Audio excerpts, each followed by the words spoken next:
privilege of reminiscence, however rambling or tiresome, is one generally allowed to the very aged. Indeed, 'tis frequently by means of such recollections that the obscure occurrences of history and the lesser anecdotes of the great are transmitted to posterity.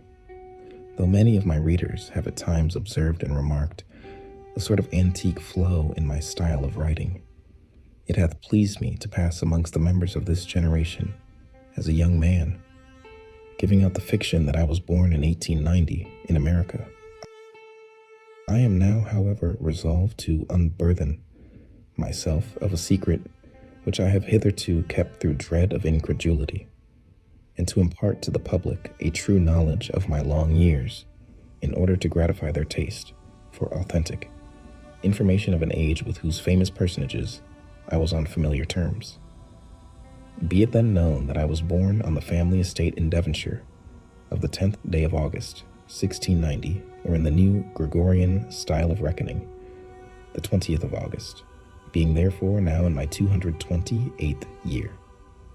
Coming early to London, I saw as a child many of the celebrated men of King William's reign, including the lamented Mr. Dryden, who sat much at the tables of Will's Coffee House.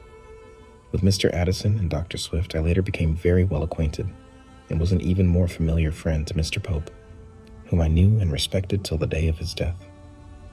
But since it is of my more recent associate, the late Dr. Johnson, that I am at this time desired to write, I will pass over my youth for the present. I had first knowledge of the doctor in May of the year 1738, though I did not at that time meet him. Mr. Pope had just completed his epilogue to his satires, the piece beginning, "Not twice a 12-month you appear in print," and had arranged for its publication. On the very day it appeared, there was also published a satire in imitation of Juvenal, entitled London, by the then unknown Johnson, and this so struck the town that many gentlemen of taste declared it was the work of a greater poet than Mr. Pope. Notwithstanding what some detractors have said of Mr. Pope's petty jealousy, he gave the verses of his new rival no small praise, and having learnt through Mr. Richardson who the poet was, told me that Mr. Johnson would soon be de terre. I had no personal acquaintance with the doctor till 1763, when I was presented to him at the Mitre Tavern by Mr. James Boswell, a young Scotchman of excellent family and great learning, but small wit, whose metrical effusions I had sometimes revised. Dr. Johnson, as I beheld him, was a full pursy man, very ill-dressed, and of slovenly aspect. I recall him to have worn a bushy bob wig, untied and without powder, and much too small for his head. His clothes were of rusty brown, much wrinkled and with more than one button missing. His face, too full to be handsome, was likewise marred by the effects of some scrofulous disorder, and his head was continually rolling about in a sort of convulsive way. Of this infirmity, indeed, I had known before, having heard of it from Mr. Pope, who took the trouble to make particular inquiries. Being nearly 73, full 19 years older than Dr. Johnson, I say doctor, though his degree came not till 2 years afterward, I naturally expected him to have some regard for my age, and was therefore not in that fear of him which others confessed. On my asking him what he thought of my favorable notice of his dictionary in the Londoner, my periodical paper, he said, "Sir, I possess no recollection of having perused your paper, and have not a great interest in the opinions of the less thoughtful part of mankind." Being more than a little piqued at the incivility of one whose celebrity made me solicitous of his approbation, I ventured to retaliate in kind, and told him I was surprised that a man of sense should judge the thoughtfulness of one whose productions he admitted never having read. "Why, sir," replied Johnson, "I do not require to become familiar with a man's writings in order to estimate the superficiality of his attainments, when he plainly shows it by his eagerness to mention his own productions in the first question he puts to me." Having thus become friends, we conversed on many matters. When to agree with him, I said I was distrustful of the authenticity of Ossian's poems. Mr. Johnson said, That, sir, does not do your understanding particular credit.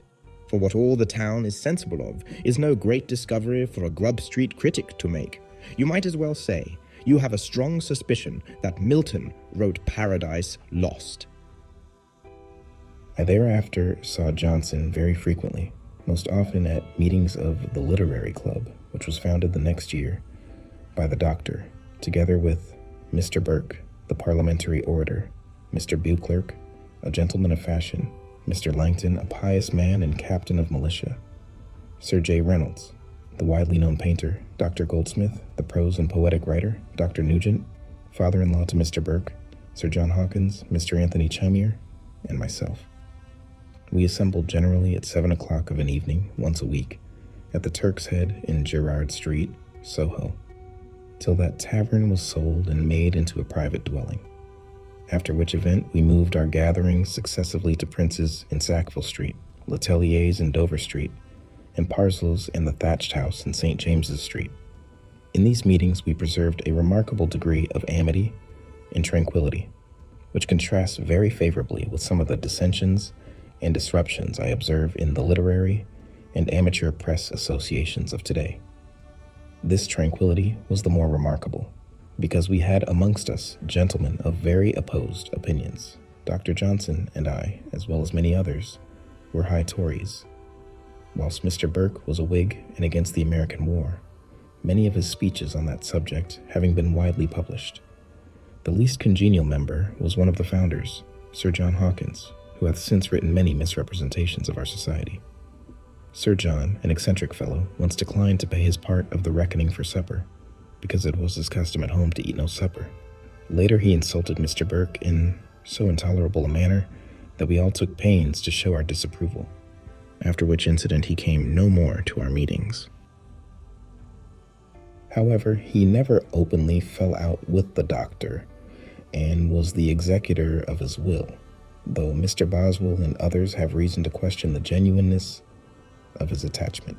Other and later members of the club were Mr. David Garrick, the actor and early friend of Dr. Johnson, Monsieur Tho and Joss Wharton, Dr. Adam Smith, Dr. Percy, author of the Reliques, Mr. Edward Gibbon, the historian, Dr. Burney, the musician, Mr. Malone, the critic, and Mr. Boswell. Mr. Garrick obtained admittance only with difficulty, for the doctor, notwithstanding his great friendship, was forever affecting to decry the stage and all things connected with it. Johnson, indeed, had a most singular habit of speaking for Davy, when others were against him, and of arguing against him, when others were for him. I have no doubt but that he sincerely loved Mr. Garrick, for he never alluded to him as he did to Foote, who was a very coarse fellow. Despite his comic genius, Mr. Gibbon was none too well liked, for he had an odious, sneering way, which offended even those of us who most admired his historical productions. Mr. Goldsmith, a little man very vain of his dress and very deficient in brilliancy of conversation, was my particular favorite, since I was equally unable to shine in the discourse. He was vastly jealous of Dr. Johnson, though nonetheless liking and respecting him. I remember that once a foreigner, a German, I think, was in our company, and that whilst Goldsmith was speaking, he observed the doctor preparing to utter something, unconsciously looking upon Goldsmith as a mere encumbrance when compared to the greater man.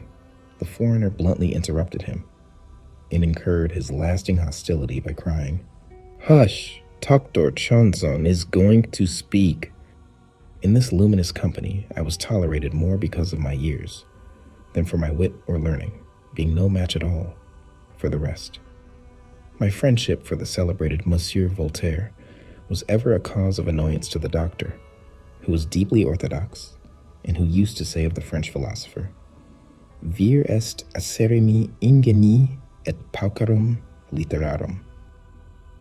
Mr. Boswell, a little teasing fellow whom I had known for some time previously, used to make sport of my awkward manners and old-fashioned wig and clothes.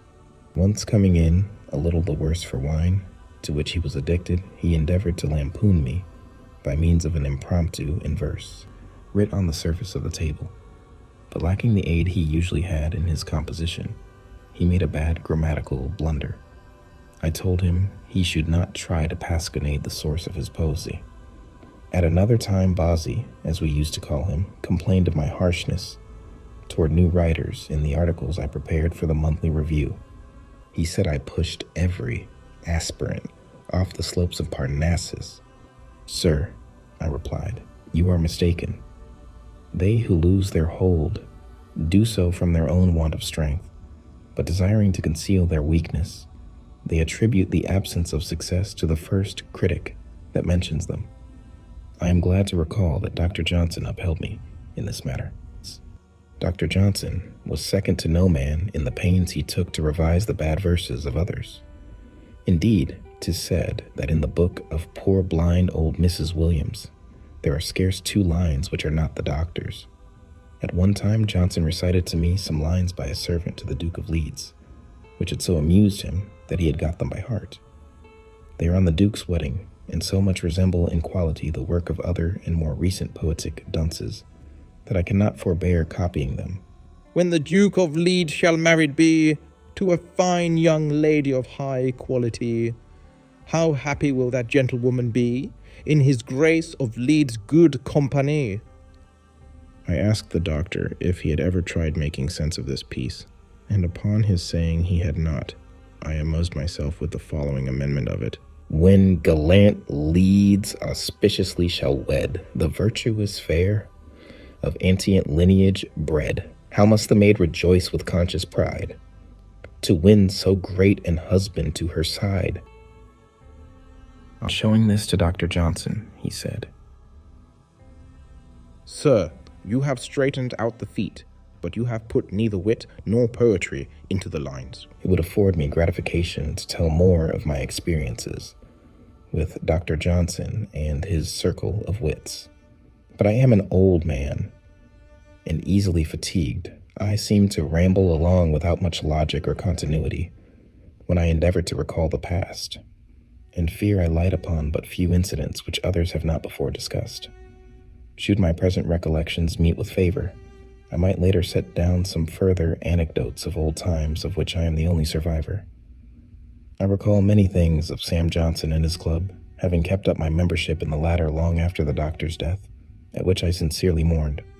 I remember how John Burgoyne, Esquire, the general, whose dramatic and poetical works were printed after his death, was blackballed by 3 votes, probably because of his unfortunate defeat in the American War at Saratoga.